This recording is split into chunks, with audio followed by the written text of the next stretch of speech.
Have you ever wondered what happens when prejudice collides with undeniable genius? When Nathaniel Carter steps onto Westfield University's venerable campus, his brilliance immediately stokes the envy and disdain of certain academic elites. Nathaniel, a young man who arrived on 3 city buses from his modest South Side apartment, carries a worn backpack that speaks of hard-fought battles rather than luxury. A passing student in a cashmere sweater sneered at him, questioning if he even belonged at this prestigious institution. Despite the sting of those words, Nathaniel clutched his acceptance letter as if it were a promise of a better tomorrow. Inside the grand administration building, with its Gothic arches, a monument to old money and long-standing traditions, Nathaniel encountered his first bitter injustice. The Registrar, absorbed in her computer screen, barely acknowledged his presence before handing him a noticeably thinner packet than his peers. When he pointed out the missing course confirmations, her curt reply was that his schedule was still under departmental review. Behind him, dismissive whispers circulated, remarks blaming affirmative action for lowering standards. Such cruelty stung deeply, intensifying the conflict between Nathaniel's raw potential and the sneering attitudes of those who viewed him as an interloper. The real trial began in his advanced theoretical mathematics class. Professor Lawrence Whitfield, the formidable department chair known for his uncompromising standards and icy demeanor, wasted no time in singling out Nathaniel. With an expression that mixed disdain with a hint of something even darker, Whitfield's gaze lingered on him as he outlined the rigorous challenges ahead. Accompanied by his stern colleagues, Professor Reed in charge of probabilistic theory and Professor Pierce overseeing computational methods, Whitfield introduced weekly analytical challenges meant to separate the exceptional from the ordinary. The professor's words, delivered with biting precision, left no room for hope. His every remark was laced with an underlying malice that seemed determined to crush Nathaniel's spirit. Even as Nathaniel's heart ached under the weight of these subtle yet relentless attacks, his mind remained as sharp as ever. He recalled the days when he had solved differential equations before his peers even learned multiplication, and how his mother, Diana Carter, had nurtured his gift despite working grueling 12-hour shifts as a hospital orderly in the quiet of their cramped one-bedroom apartment, where every piece of furniture had a story of sacrifice. Diana had cheered every small victory, instilling in him the belief that numbers never lie and that brilliance can emerge from even the most humble beginnings. After class, while sympathetic classmates offered gentle words of encouragement, the oppressiveness of the system remained. Professor Whitfield, with his cold and calculating manner, seemed determined to let Nathaniel bear the brunt of his cruelty, using every academic challenge as an opportunity to humiliate him in front of his peers. This ruthless antagonism made Nathaniel's struggle all the more heartrending. A constant battle not just for academic success, but for the very dignity he so richly deserved. Dear listener, as you absorb Nathaniel's story, remember that his journey is one of perseverance against an unjust system, a quest that tugs at the heart with every step he takes, in defiance of cruelty and prejudice. Nathaniel Carter maintained his composure in class even though his heart pounded against his ribs with every passing moment. When Professor Whitfield presented his unorthodox solution to the challenging problem using a variation of the Hamilton method, he asked if anyone could identify its critical flaw. A heavy silence filled the room, until Professor Reed finally invited Nathaniel to defend his approach. With a tremor in his voice that belied the steady determination in his eyes, Nathaniel explained that the traditional Hamilton method required 16 steps, but he had discovered an elegant shortcut that produced the same result in only 9 steps. Professor Pierce interjected sharply, and though Professor Whitfield's face darkened with displeasure, he handed Nathaniel the chalk so he could continue. For 3 minutes, Nathaniel filled in the gaps that Whitfield had deliberately left when copying his solution, and as his method unfolded on the board, the elegance of his work became undeniable, even to those who wished to see him fail. When he finished, a stunned silence descended upon the room, and Professor Whitfield cleared his throat before grudgingly acknowledging the shortcut, while questioning its applicability beyond that specific problem. After class, as the final bell rang, Nathaniel's friend Zoe Chen leaned over and whispered with a mixture of admiration and caution that his performance was incredible, but that he should watch his back because Whitfield did not like being challenged, especially by someone new like him. As Nathaniel walked toward the library, he couldn't help but overhear a hushed conversation emanating from an open office door. In the voices of Professors Reed, Pierce, and Whitfield, he distinctly heard them question how a first-year student from a modest public high school on the South Side could possess such advanced mathematical intuition. They even suggested that perhaps Nathaniel had been given access to the test questions beforehand or, worse yet, was involved in some form of academic dishonesty. Whitfield's voice, ice-cold and deliberate, declared that Nathaniel required special attention and a more rigorous evaluation of his supposed talents. With every word, it became clear that an organized campaign was being set in motion against him. Nathaniel walked on, the weight of his grandfather's old pocket watch suddenly feeling heavier in his pocket than ever before. He had anticipated obstacles at Westfield University, but never had he imagined facing an orchestrated effort designed to undermine his brilliance. That evening, while other freshmen attended welcome mixers and celebrated their new beginnings, Nathaniel sat alone in his cramped dorm room. He opened his battered notebook to a blank page and, with careful, deliberate handwriting, wrote Goldbach-Denton conjecture at the top. It was his silent promise to prove that he was not only a capable student, but a true mathematician. As he worked late into the night, the gentle ticking of his grandfather's watch echoed the steady scratching of his pencil on paper. Each line of equation he meticulously crafted was not just a calculation, but a defiant stand against the cruelty of those who sought to crush his spirit. Meanwhile, in the faculty lounge of Westfield's oldest building, a room filled with rich mahogany and the soft glow of a flickering fireplace, the university's elite gathered in a scene that belied the warm exterior of academic tradition. Professor Whitfield reclined in his usual armchair with a tumbler of scotch by his side, while Professors Reed and Pierce sat across from him, their faces lit by the dancing flames. Whitfield remarked in a measured tone that Nathaniel's performance was concerning and that his background, coming from a humble public high school with no advanced placement programs or notable mathematical competitions, offered no explanation for such aptitude. Professor Reed, removing her glasses to polish them with a meticulous air, and Professor Pierce, leaning forward with a suggestion of academic dishonesty, agreed that they needed to subject Nathaniel to a more comprehensive evaluation. They planned to assign him special tasks and problems drawn from obscure mathematical journals, challenges that no first-year student could reasonably be expected to solve.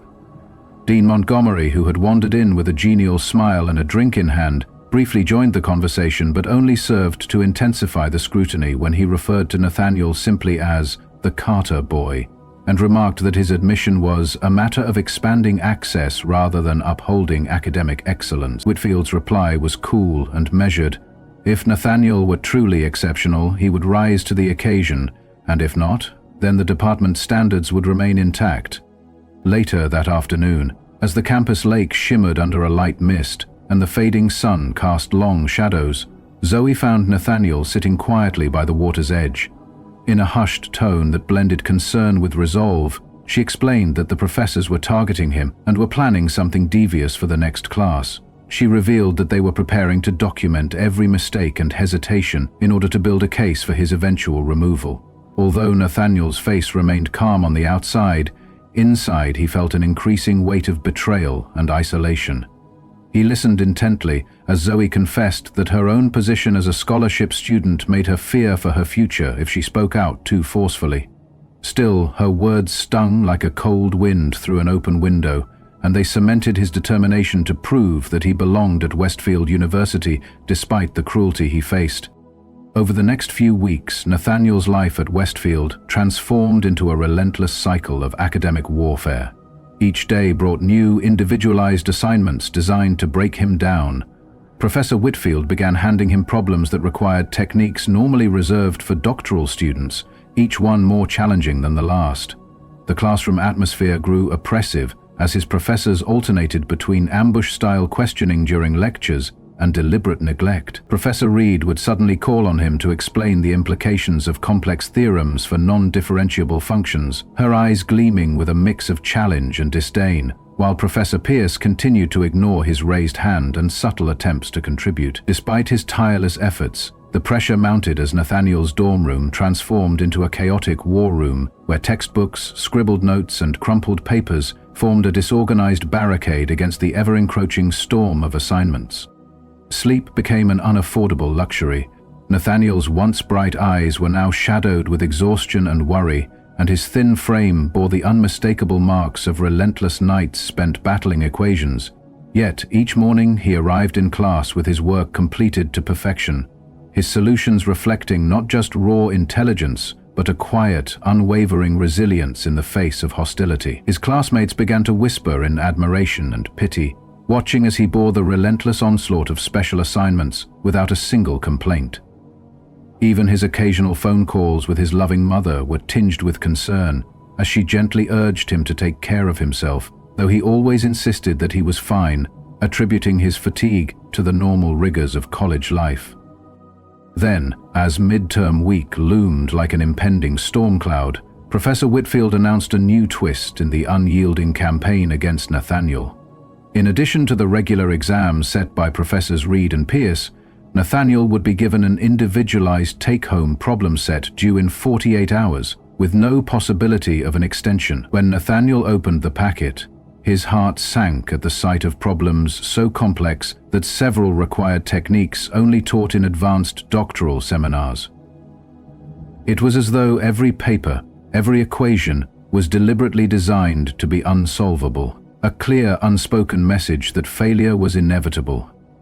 He spread the problems across the floor of his cramped dormitory, and as the relentless ticking of the clock filled the silence, doubt began to creep into his mind. For the first time, he wondered if the combined weight of these impossible challenges might be too much for even his brilliant mind to bear. Despite the terror and uncertainty gnawing at him, Nathaniel dug deep and summoned every ounce of strength and determination he possessed. He thought of the sacrifices made by his hard-working mother and the quiet legacy of his grandfather, whose pocket watch he still carried as a constant reminder that numbers never lie. In the dim glow of his desk lamp, Nathaniel returned to his beloved Goldbach-Denton conjecture, the famous unsolved problem that had always been his safe haven. With trembling hands, he began to sketch out his ideas, each equation a small act of defiance against the cruel forces arrayed against him. His pencil raced over the paper, fueled by a combination of fierce determination and the silent hope that one day his brilliance would shine through the darkness of prejudice and cruelty. As the 48-hour deadline approached, every minute felt like an eternity. Exhaustion weighed on him like a heavy blanket, yet he pressed on, knowing that failure was not an option. Finally, on the day of the midterm deadline, an utterly exhausted but resolute Nathaniel submitted his take-home assignment. With his work now in the hands of those who had sought to crush his spirit, he left the classroom with a heart full of uncertainty, yet a stubborn spark of hope. In that moment, Nathaniel silently vowed that no matter how relentless the opposition or how devious the schemes, he would continue to fight for his right to be recognized as the brilliant mathematician he truly was. Listening to his story, one cannot help but feel deep empathy for Nathaniel Carter. His journey is a poignant reminder of the cruelty that prejudice can inflict on even the most gifted among us, and the immense personal cost of true brilliance. For anyone who has ever felt marginalized or underestimated, his struggle resonates with a raw, emotional power, stirring both compassion and admiration. His battle against an unjust academic system, where every day is a test of both intellect and character, stands as a beacon of perseverance, and his quiet, dignified defiance in the face of overwhelming adversity is a lesson in courage that will echo in the hearts of those who dare to dream against all odds. At 3 a.m. on the second night, when Nathaniel Carter was hunched over his desk in his cramped dorm room, something finally shifted. He had been staring at problem 7 of 12 for what felt like an eternity, when suddenly the solution crystallized in his mind. Not only did he see the answer for that one problem, but he also uncovered a hidden connection that linked 3 other questions together. They were all bound by an underlying mathematical structure that, once recognized, simplified everything. "They're all just variations of the same topology," he whispered to himself as he scribbled furiously on loose sheets of paper. By dawn, though his eyes burned from lack of sleep, Nathaniel had completed the final problem with a sense of triumph that mingled with quiet determination. The next morning, still reeling from his midnight breakthrough, Nathaniel made his way to Professor Whitfield's office to deliver his solutions. His steps were heavy with both exhaustion and apprehension. When he arrived, he found the door slightly ajar and knocked tentatively. "Come in," a curt voice answered. Inside, Professor Whitfield sat behind his massive oak desk, with Nathaniel's paper placed conspicuously before him. Flanking Whitfield were Professors Reed and Pierce, who formed a united front of academic authority that had been targeting him ever since his arrival. The atmosphere in that room was oppressive, charged with an unspoken malice. "Mr. Carter," Professor Whitfield began in a tone that brooked no argument, "can you explain how a first-year student with no advanced training managed to produce these solutions?" Nathaniel met his gaze steadily and replied, "I solved the problems you assigned, sir." But before he could continue, Professor Reed interjected sharply, "That is exactly what concerns us.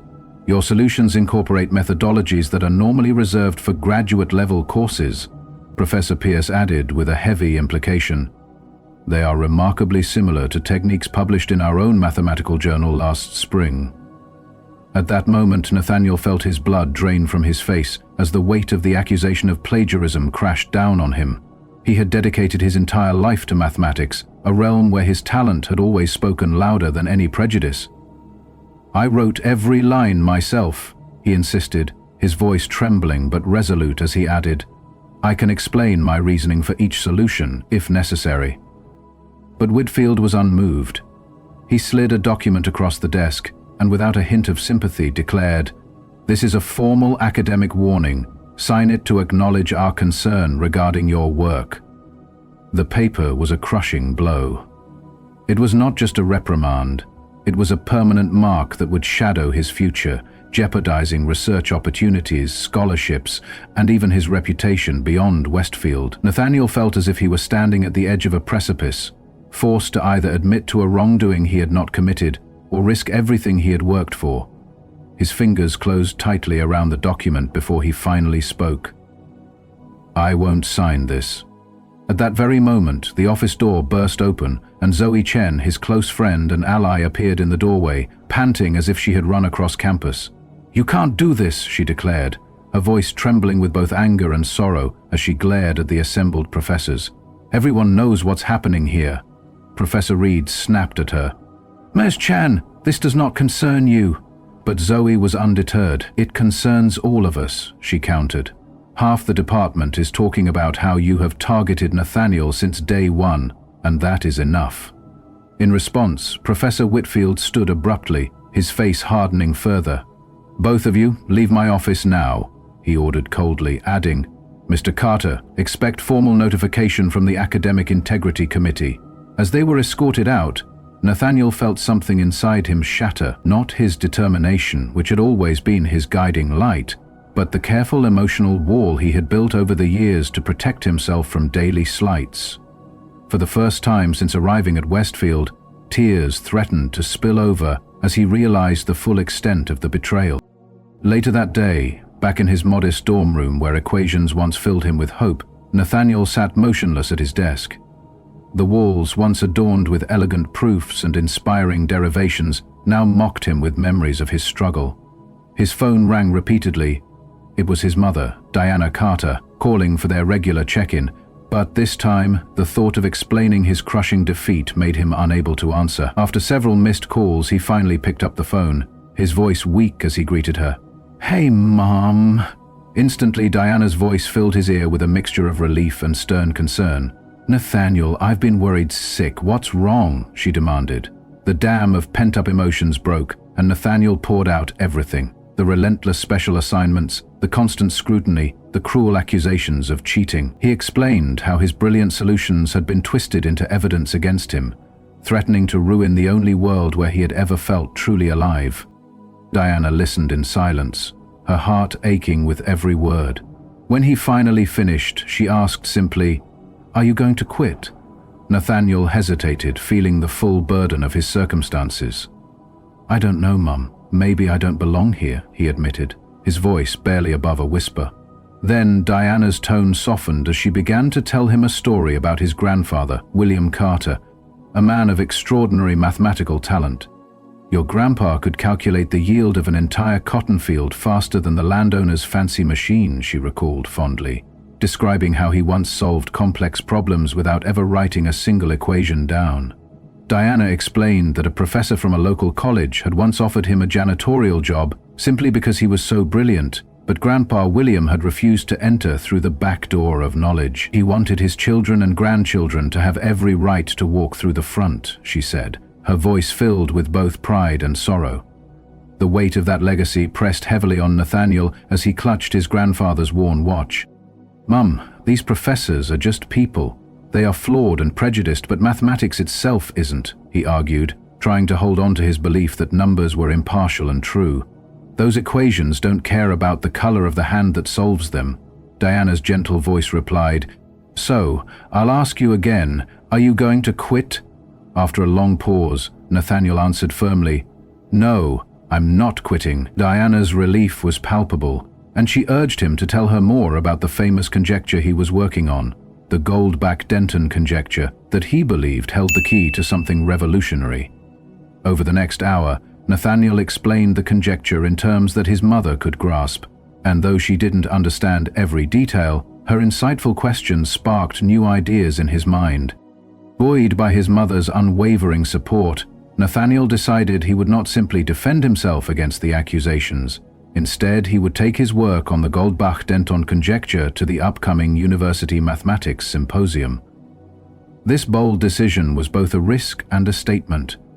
He would either secure his rightful place at Westfield. The following morning, with renewed determination, Nathaniel sought out Professor Zhang, an elderly number theorist known for his quiet brilliance and his distance from departmental politics. Professor Zhang, who had come to the United States from China and earned respect through his extraordinary insights, listened intently as Nathaniel recounted his ordeal. "Professor Whitfield has powerful friends," Zhang warned softly. "But mathematics has only one criterion, and that is correctness. Show me your work on this conjecture." For 3 hours, they pored over Nathaniel's notebooks. Professor Zhang's penetrating questions and occasional nods of approval offered Nathaniel a glimpse of hope. "You have found an elegant approach," the old professor said finally. "It is not complete yet, but it is very promising." With that, Nathaniel asked, "Will you sponsor my application to present at the symposium?" Professor Zhang considered him for a long moment, then replied with a gentle smile, "Yes, I will sponsor you. I am old now and my time is short, but the purpose of tenure is to challenge the status quo." That very night, as Nathaniel worked feverishly to complete his proof, Zoe appeared at his door with a cup of steaming coffee and a determined look in her eyes. "The Student Mathematics Club is behind you," she announced, her voice steady. "We have started a petition about Professor Whitfield's treatment of underclassmen."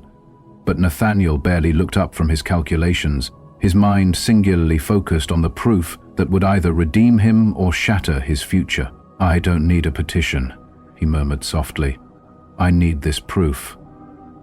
In that moment, as the early morning light crept through his window and the sound of Zoe's supportive words mingled with the scratch of his pencil on paper, Nathaniel Carter made a choice. Despite the mounting cruelty, despite the carefully orchestrated campaign to break him, he resolved that he would fight not only for his own honor, but for every underdog who had ever been marginalized. His determination, like the steady ticking of his grandfather's watch, carried him forward into a future where truth and brilliance would one day prevail. Nathaniel Carter sat at his desk, with Zoe peering over his shoulder, studying the dense equations that had consumed his every waking moment. "Is it going to be perfect?" she asked softly, and for the first time in weeks, Nathaniel smiled with genuine confidence.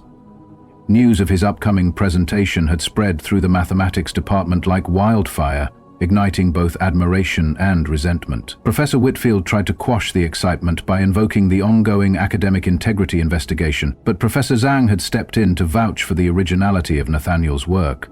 The night before the symposium, Nathaniel had stood at his dorm window, gazing out at a campus that had become both his battlefield and his opportunity.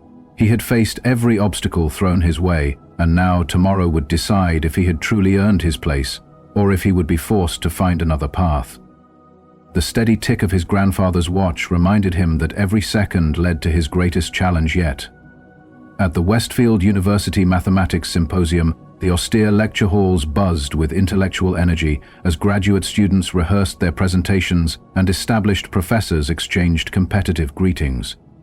Hidden in a restroom stall, Nathaniel had adjusted his only tie for the fourth time that morning. His second-hand suit, a gift from his devoted mother for college interviews, hung loosely on his frame, a subtle reminder of the sacrifices he had made.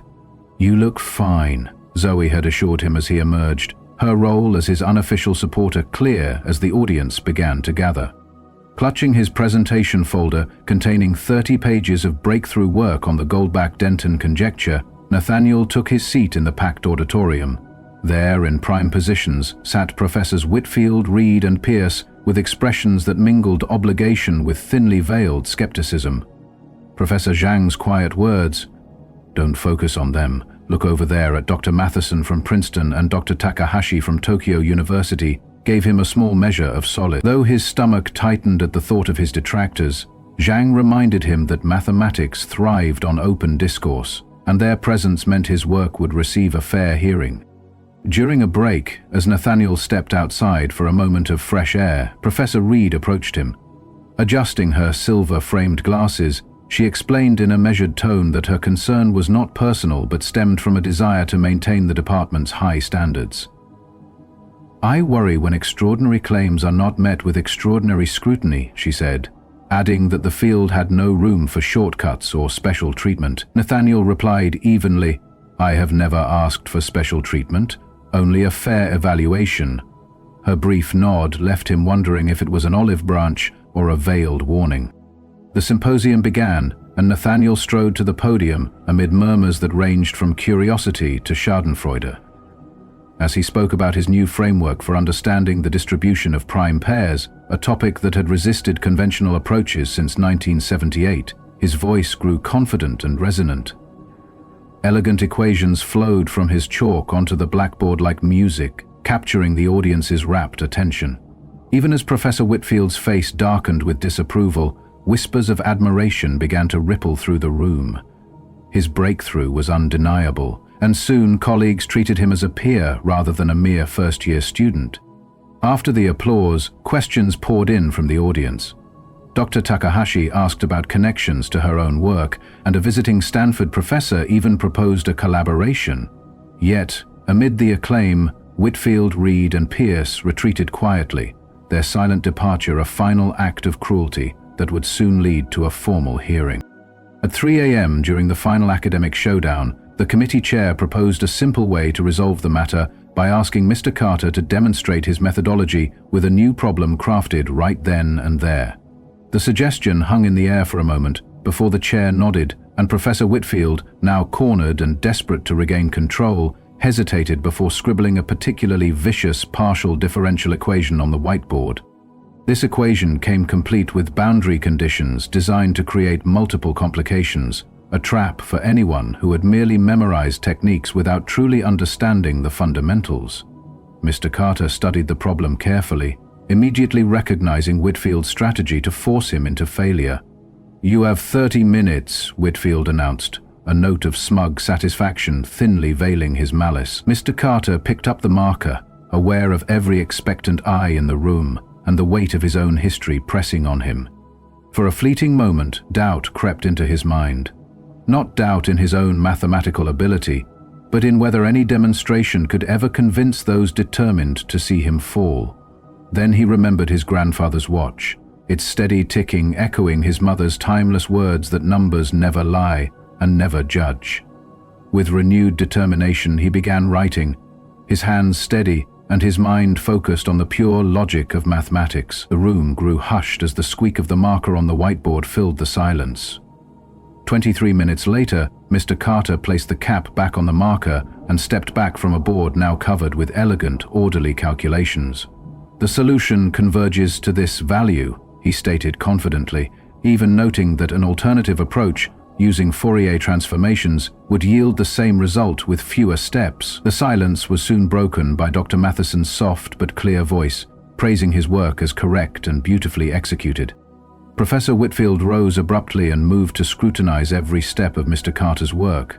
His finger traced the equations, desperately seeking errors or inconsistencies to justify his suspicions. Finding none, he turned to face the room with his academic reputation visibly crumbling.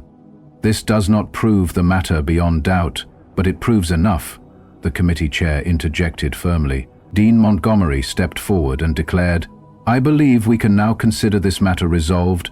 The committee will issue a formal finding clearing Mr. Carter of all accusations." Turning sharply to Whitfield, the dean added, "Professor, please join me in my office immediately following this hearing." As the formal proceedings concluded, the atmosphere in the room shifted dramatically. Students swarmed around Mr. Carter with hearty congratulations and genuine support. Dr. Takahashi even presented his business card while mentioning a summer program at Tokyo University, and Dr. Matheson discussed potential research collaborations. In the midst of the celebration, Mr. Carter caught a glimpse of Professor Reed giving him a small, formal nod, a subtle acknowledgement of misjudgment. Disastered novel, a subtle acknowledgement of misjudgment. Meanwhile, Whitfield was escorted out, his final glance toward Mr. Carter a turbulent mix of resentment, disbelief, and perhaps the first seeds of reluctant respect. The end was just. Outside the room, Zoe appeared at Mr. Carter's side, grinning triumphantly. "So, math genius, what happens next?" she asked. Before he could answer, his phone vibrated with a text from his mother saying, "So proud of you. Your grandpa would say those equations do not care whose hands solve them as long as they get solved right." Mr. Carter smiled broadly, feeling the long-awaited arrival of justice and recognition in mathematics, a field where, despite human prejudice and relentless obstacles, truth finally prevails.